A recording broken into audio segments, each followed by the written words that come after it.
செய்திகள் தொடர்கின்றன.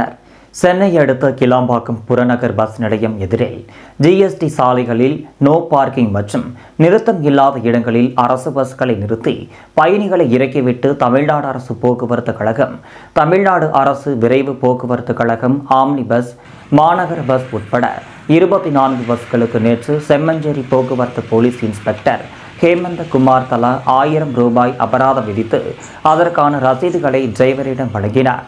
இதனால் அதிர்ச்சி அடைந்த அரசு பஸ் டிரைவர்கள் வழக்கம் போல் நாங்கள் பயணிகளை இறக்கிவிட்டு செல்கிறோம், ஆனால் இன்றைக்கு மட்டும் திடீரென அபராதம் விதிக்கப்படுவது ஏன் என கேட்டார். இதற்கு போக்குவரத்து இன்ஸ்பெக்டர் ஹேமந்தகுமார், பஸ் நிறுத்தம் உள்ள இடங்களில் பயணிகளை இறக்கி ஏற்ற வேண்டும். நோ பார்க்கிங் இடங்களில் பயணிகளை இறக்கி விடுவது குற்றமாகும். இதனால் பயணிகள் சாலையில் ஆபத்தான முறையில் கடக்க வேண்டிய நிலை ஏற்பட்டு அதிக அளவில் விபத்துகள் ஏற்படுகிறது. எனவே பயணிகளை கிளாம்பாக்கம் பஸ் நிலையத்திற்குள் சென்று இறக்கிவிட வேண்டும்.